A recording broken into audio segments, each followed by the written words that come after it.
Halika. Saan ka nakatira? Saan ka nakatira? Ha? Ipaurel? Saan yun? Puntahan kita doon ha. Sunduin kita para magupitan kita. Magupitan kita ha.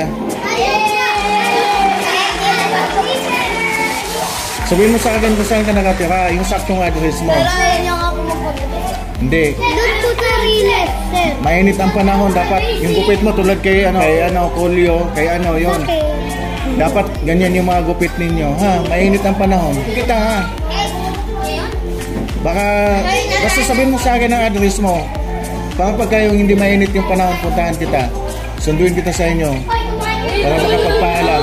Ayun mo, barbers ha. Nipis ha. Nipis. Ano yung sa'yo? Barbers. Wag. Ano, gawin nyo na yung pinapagawa ko sa inyo.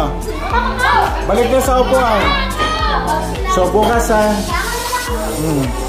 Sa inyo yung 10 sobra. Wala na akong time, puntahan ka. Ikaw na lang magpagupit. Bahala ka na kung saan ka gusto magpagupit. Sobrang haba na ng buhok mo. Oh, ayan oh, gwapo. Oh,